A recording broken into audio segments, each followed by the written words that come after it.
another nurse asked me, what color is this patient? And I was like, my color. He's my skin color. Just a little lighter. He's a little pale. He was laughing in my face.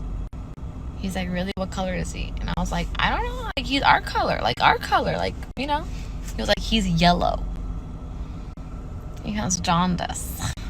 People are quitting nursing education in massive numbers, and honestly, I see this as a win because what we are watching right now is a reality check for a profession that has always demanded discipline, accountability, and endurance. And in this video, you will see example after example of people entering nursing programs, expecting flexible hours, easy schedules, or instant balance when from day one it has been clear that long shifts, unpredictable schedules, and high pressure environments are part of the job because real lives are at stake every single day.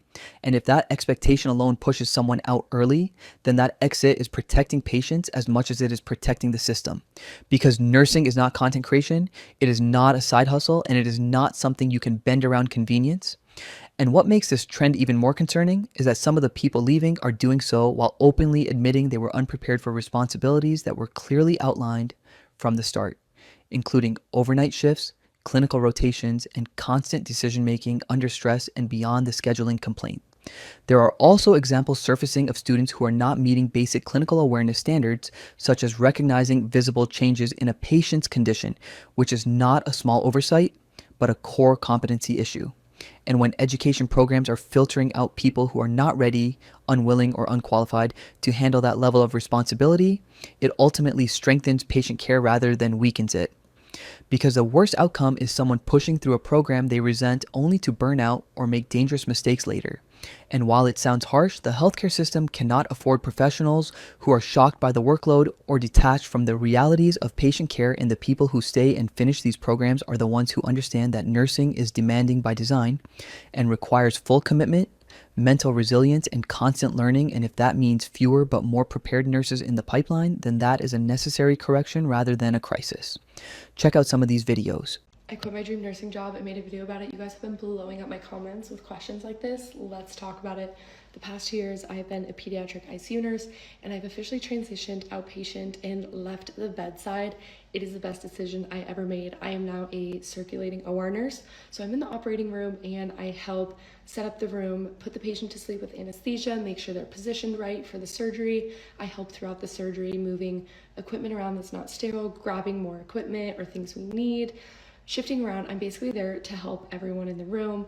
I do the final count, and then I help wake the patient up and send them to recovery. So I'm just in the OR. I don't do anything pre-surgery or post-surgery, really, just specifically the operating room. It is the best decision I've ever made. If you are thinking about leaving bedside, you should absolutely look into more opportunities. And if you're in nursing school, look into more opportunities than just the hospital and the clinicals that you're getting through school, because there are so many opportunities out there. And I'm so grateful for the experience I got in the hospital, but I am absolutely loving my life and the balance that I have created for myself. So this is your sign. I'm so excited to bring you guys along this transitional journey with me, and I will see you in the OR. I quit being a nurse, and I'm going to tell you why. For some context, my name is Cindy. I've been a nurse for about 5 years. I became a nurse in 2020, and I quit this year, and I actually work from home now as data analyst, and I'm going to tell you the exact reasons why I quit and why I'm so much happier now in my new career. The number one reason that I quit is because I hate working with other nurses.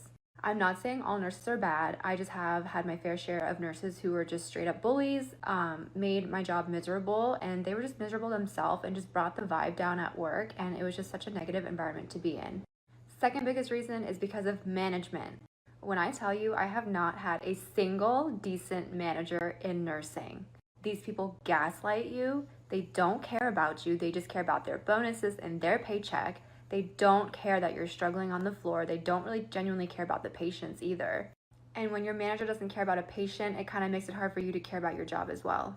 The third reason is controversial, but I'm going to say it anyway. I hated working 312s. Everyone's like, I have 4 days off. Okay, but now I work 5 days a week, and I feel like I have more time and more mental space for myself and my friends and my family. When you work those 312s, those 4 days off, you're laying in bed for 2 recovering. You're thinking about coming to work for the next few days, and you have to meal prep, you have to prepare, you have to rest. It makes you not want to do anything because you don't want to be tired and like strain yourself before you go to work. I decided enough was enough. I went back to school, got a certification in data analytics, and now I do work in the healthcare sector doing data analytics. and I couldn't be happier. I have amazing managers. My hours are wonderful. I set my own schedule. I work from home. All around, I 100% do not regret leaving nursing. I hope this video can serve as a sign for those nurses who are afraid to leave the profession because they don't know what they're going to do. Trust me, there's so many other jobs out there. Just find something that you can tolerate and something that will pay you well and give you great hours that you're looking for to give you the work-life balance that you want. I did an accelerated nursing program, and I wanted to make a video about the transparency of how much in debt I actually am after going to a private university for my BSN. So I went to West Coast University, I got my bachelor's degree, and I did the nursing program there and a couple of prerequisite classes that I needed to do before starting the nursing program. And I was enrolled at West Coast from October of 2022 until March 2025. So this was like 2.5 years of school, of education at the university. And because it is a private school, I did expect to pay a little bit more for it, and I was okay with this. So I had first gone to the school in 2020. Prices were so much better, but I was just scared of the financial part of it because I wasn't really like savvy or like knowledgeable in that area, and I was just scared of like actually getting a loan or something. So fast forward 2 years later, when I actually decided to enroll in school, I sat down with a financial aid advisor, and I was able to talk to them about my financial aid, my financial expectations. I was able to talk to them about my financial aid, how much I was able to like afford, what I was actually going to be able to pay and like willing to pay for school. And so I was definitely just much more convinced the second time around going with them and talking to them about it. I should have done that the first time. But in the end, I am in debt with $40,000 for the school, which I know it sounds like a lot, but to me it doesn't sound like much when I think about it being an investment in my future. It's an investment in my education, and it's in a career that I know can take me far.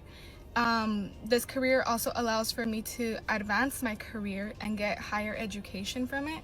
So it's just a long-term investment for me. I really don't think that the $40,000 is a lot compared to like what a car costs also. I feel like everyone just chooses to invest their money differently, and I chose to put mine towards my education. So I hope this video is helpful, and I hope some people who are debating going to that school know that there are lots of different options, lots of ways for you to get financial aid and just like money through the school. Because I did get some comments on a video a couple days ago of people saying that going to West Coast will get you in debt for $160,000. Some people were saying, yeah, if you want to be like in debt, $100,000. And I understand maybe there are some students that are paying for that, but it just depends. Like I went into it with some prerequisite courses. I just had to take a few before starting.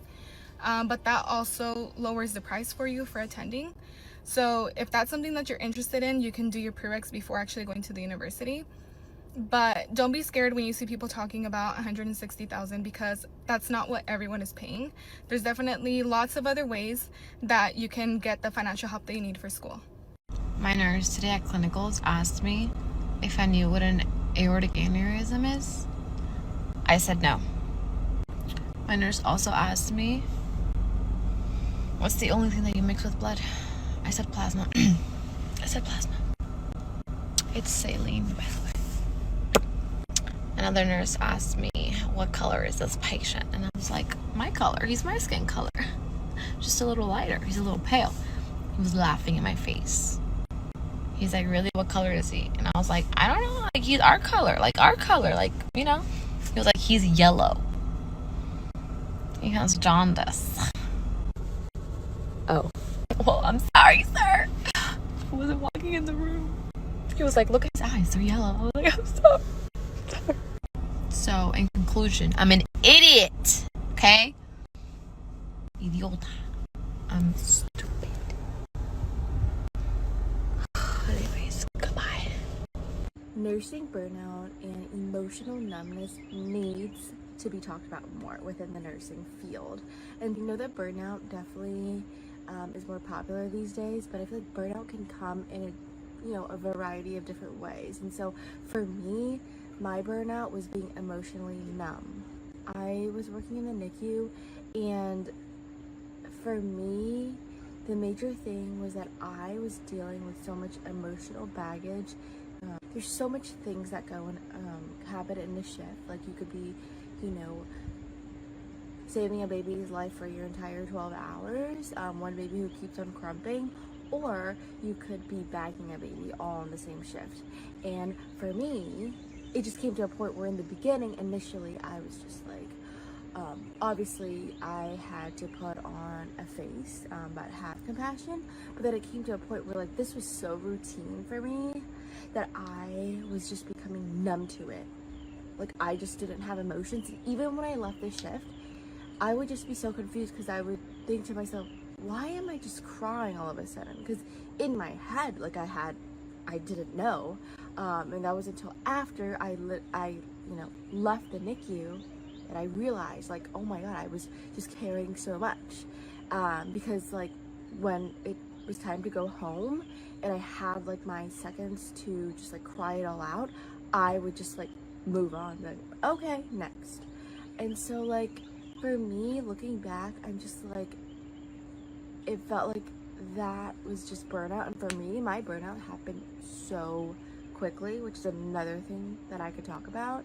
But yeah, just being emotionally numb is not normal.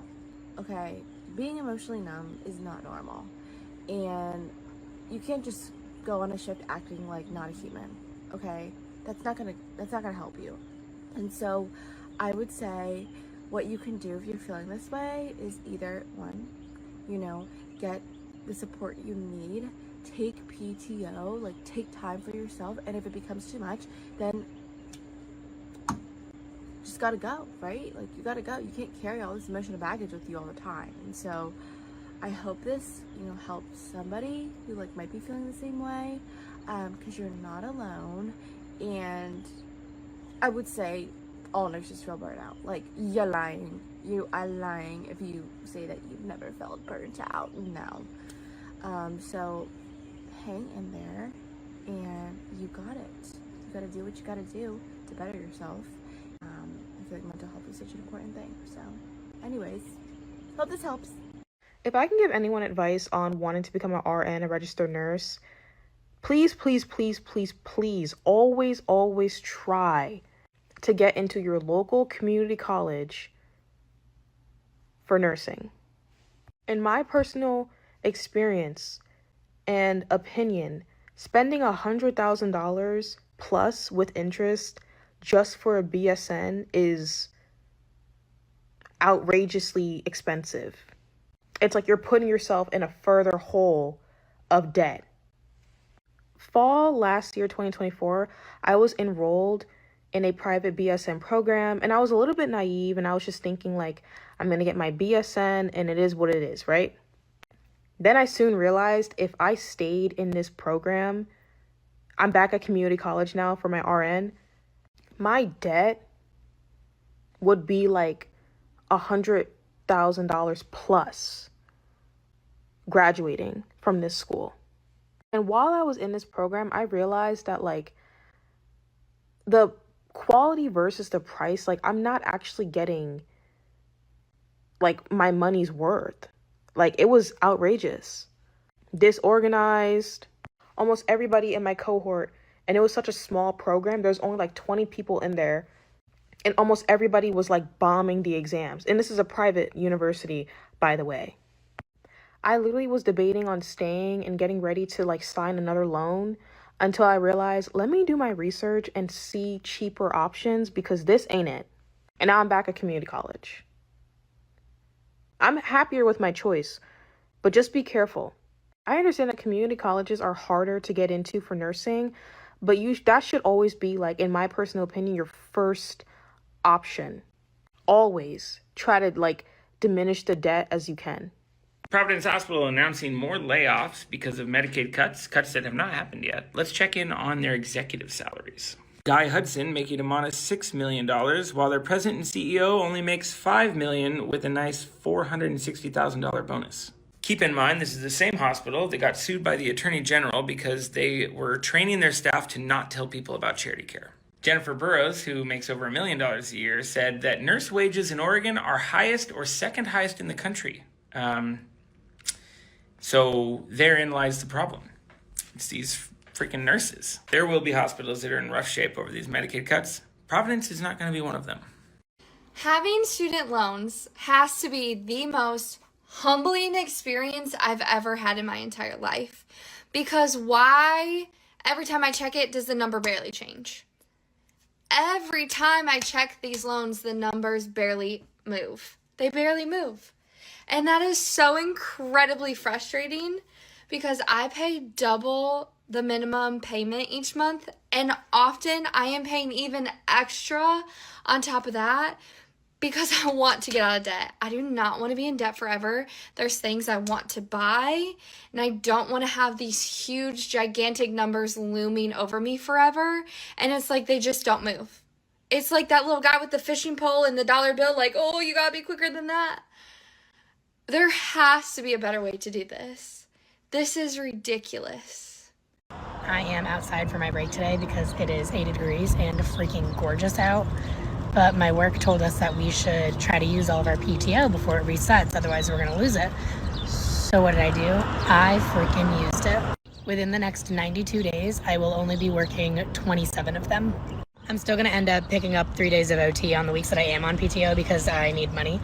But it feels so good knowing that if I don't want to go in, I don't have to.